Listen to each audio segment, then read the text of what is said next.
Perdido el plebiscito por la derecha, derrumbada la Constitución que representó su ideario, destruida su fortaleza, la fortaleza del tercio que pretendía la Convención Constituyente, ahora sí que la oposición podrá redactar la Constitución desde cero. Hay que recordar que la derecha ya había sufrido una derrota después del primer gobierno de Sebastián Piñera. Es lo que permitió que se formara la nueva mayoría y que llegara el Partido Comunista al gobierno. Y que se formara un amplio arco, desde la democracia cristiana hasta el PC. También que se le abrieran espacios a los noveles del Frente Amplio. ¿O acaso usted no recuerda el cupo protegido para que Giorgio Jackson se transformara en diputado? ¿O la ubicación estratégica de sus militantes en el Ministerio de Educación? La victoria de Sebastián Piñera fue un simple espejismo, esa ilusión óptica en que se cree ver lo que no existe. Usted a veces habrá visto estos pacientes que se están muriendo y de repente como que se recuperan, para sorpresa de todos, que empiezan a mejorar, piden comida, respiran bien, comienza a haber alegría en el entorno, pero ese es su último hálito de vida, porque después inmediatamente decaen y mueren. Ocurre mucho, y eso es lo que le pasó a la derecha, porque su derrota es la mayor desde ese lejano 1964. Hoy está desesperada y con ella están desesperados muchísimos empresarios. Algunos, los que pueden, intentan tener algo de liquidez para sacar dinero para afuera. Lo cierto es que hoy la derecha no tiene gobierno, tiene una apariencia de gobierno, no tiene congresistas, no maneja el orden público, no influye en la Corte Suprema, no influye en el Tribunal Constitucional, no influye en el Ministerio Público, en las universidades, en las Fuerzas Armadas, está totalmente desarmada. Ya sea por el cambio cultural, ya sea porque hay muchos que tienen una cuenta que cobrar, la derecha se encogió como una tela de mala calidad. Y el Frente tiene una mayoría cultural y política. Las primarias de la derecha pueden incluso tener cierta intrascendencia, me refiero a las primarias presidenciales. Esas donde van a competir Lavín, Briones, Sichel, Desbordes. Porque la derecha sin votos no puede ganar la presidencial, como no van a ganar casi ninguna gobernación regional. Y tienen otro problema. Tienen a José Antonio Kast, que manifestó su decisión de ir a la primera vuelta de la elección presidencial, y sabemos que Kast mantiene su palabra. Y con esa división de votos es prácticamente imposible que la derecha pase a una segunda vuelta. La elección entonces será posiblemente entre Jasna Proboste y Daniel Jadwe. Esta es, sin embargo, una dicotomía, yo diría, artificial. Porque ideológicamente Proboste está muy cerca del Frente Amplio. Digámoslo de esta manera, Proboste está más a la izquierda que la candidata del Partido Socialista, Paula Narváez. Lo que digo no es tan extraño. Como recordábamos, la democracia cristiana ya gobernó con el Partido Comunista, e incluso más. Cuando la democracia era grande, podía poner límites a su candidato, pero ahora con una democracia cristiana pequeña, es Proboste la que pone la música que debe bailar su partido. O si no, pregúntele a Fuad Chaín, que tuvo que renunciar a la presidencia de la ADC inmediatamente después de unas palabras de Proboste. Y hay que también recordar que la ADC tiene experiencias al respecto, antiguas, se llaman Izquierda Cristiana y MAPU.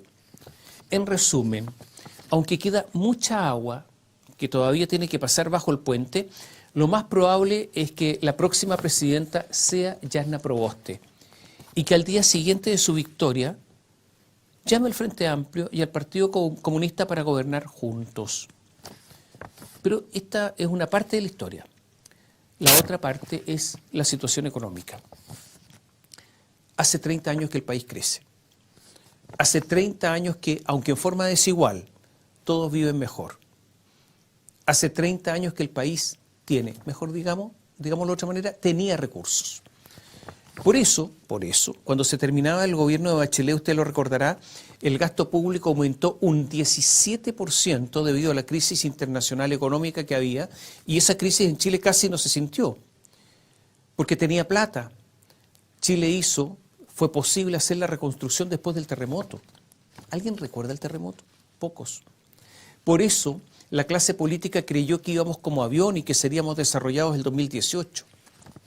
Pero hace cerca de 12 años que ya estábamos con déficit permanente y ahora las arcas fiscales están vacías.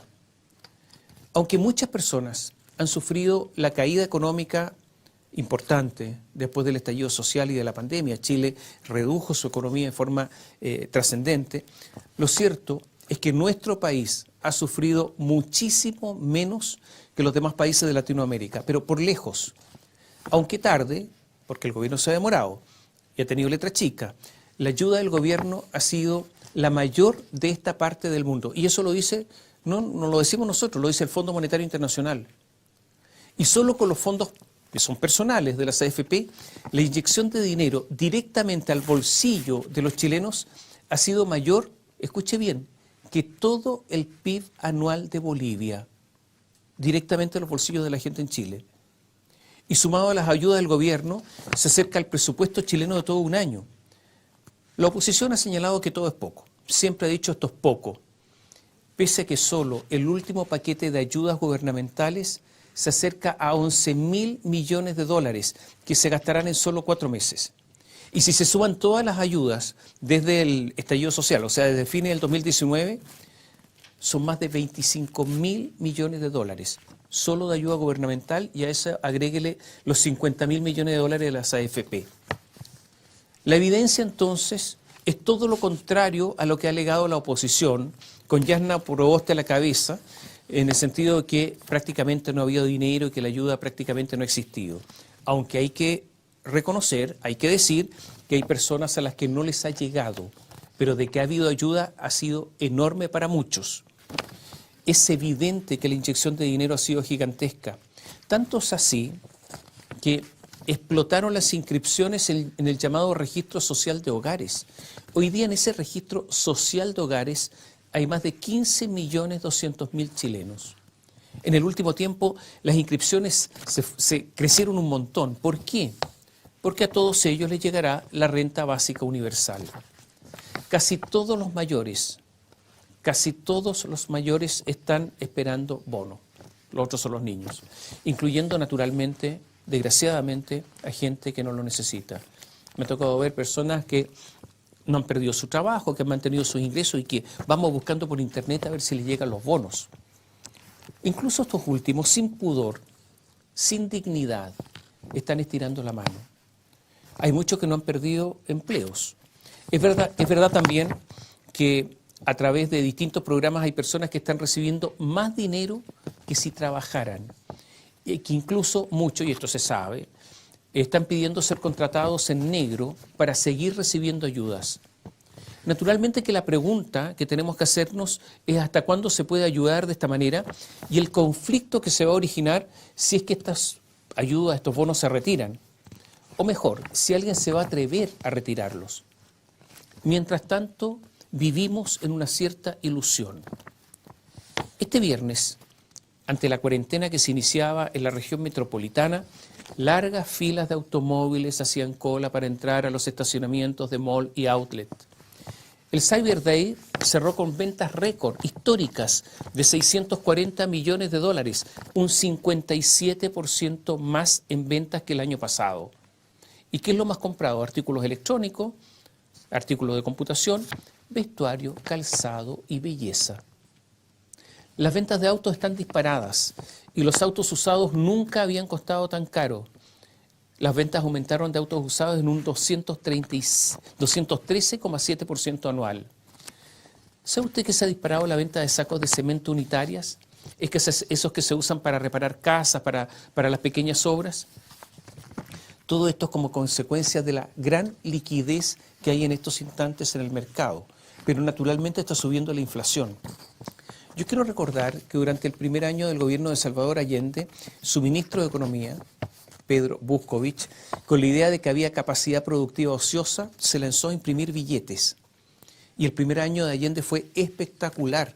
La gente tenía mucha plata en el bolsillo, tenía un gran aumento del poder adquisitivo. Pero todo esto terminó en un desastre, con un déficit fiscal en 1973 del 53% y una inflación de más del 500%. Hoy hay mucha liquidez en el mercado. Y no me refiero a que está la liquidez en los niveles de los tiempos de Allende, pero las presiones inflacionarias ya existen. La pregunta entonces es qué va a pasar en unos meses más cuando no haya dinero para más ayuda. Sí, se van a subir impuestos, se van a eliminar exenciones, pero el aumento de los impuestos a las empresas, que van a quedar entre los impuestos más altos del mundo, va a dar anualmente unos 900 millones de dólares, no más. Las exenciones se calculan en unos 5.000 a 5.500 millones de dólares y todo eso no alcanza para nada. Entonces se podrán subir los impuestos personales, pero tampoco va a rentar tanto. Mientras tanto, en el país en estos instantes no hay ahorro ni inversión y el crecimiento potencial chileno, según el último informe del Banco Central, ha caído a solo 2,1%. Entonces, después de 30 años en que ningún gobierno empleó esta frase, ahora sí que habrá que recurrir a ella. Hay que apretarse el cinturón, o sea, ser más pobres. En un año más, o en un año y medio más, cuando ya la crisis económica esté desatada, porque eso va a ocurrir, bueno, habrá que mirar y mirarán quienes gobiernan que el único lugar donde hay recursos en Chile es en las AFP. Y la necesidad, como se dice, tiene cara de hereje. Por eso, nueva constitución mediante las AFP no podrán sobrevivir. Ese dinero va a tener que ir a gasto corriente, me imagino. Y hay un asunto más. Ese dinero también se va a terminar. Entonces, ¿a quién va a recurrir el gobierno? El gobierno en ese momento. Yo me imagino que a los chinos. Guillaume Motelier, el eterno presidente del Partido Comunista, ustedes lo conocen, es un hombre como serio, áspero, de monosílabos. Como me decía un amigo, una copia menor de Volodya Teitelbaum, pero adquiere un aire casi adolescente, entusiasta, cuando se trata de los chinos. Porque a él lo único que le importa es que gobiernen los camaradas del PC, allá gobiernan. Somos amigos entonces. Y cuando van a China, no solamente él, porque viajan gente de derecha, muchos vuelven con muchos regalos, celulares de 2 millones de pesos, computadores personales de última tecnología. Recuerde que Joaquín Lavín era una especie de flautista de Hamelín llevando estudiantes a visitar China, recuérdelo. A falta de recursos y con el gentil auspicio del Partido Comunista de Chile y del Frente Amplio y de empresarios que querrán seguir haciendo lo que quede de sus negocios con los chinos, serán ellos, los chinos, los que proporcionarán el dinero para que la economía chilena siga funcionando. Y los chinos, una vez que se entra bajo su órbita, no sueltan y son duros patrones. Le voy a dar un dato. Hace 2 años y medio que Estados Unidos no nombra embajador en Santiago, como si los norteamericanos dieran a Chile por perdido. Hay un proyecto de ley que se tramita en estos instantes en el Congreso que obligará a repartir el 30% de las empresas, de las utilidades de las empresas a los trabajadores. Eso, más el aumento importante de impuestos, va a disminuir inversión y el crecimiento. O sea, la nueva palanca no va a estar en la empresa privada, sino que va a estar en el Estado. La nueva Constitución, ya lo dicen varios, será una carta que va a impedir cualquier gobierno en los llamados neoliberales.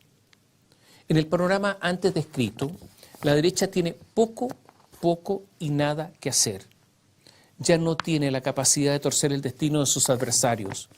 Deberá concentrarse en estudiar sus errores, pero más como un ejercicio intelectual que un ejercicio político, porque este último, el ejercicio político, se le terminó.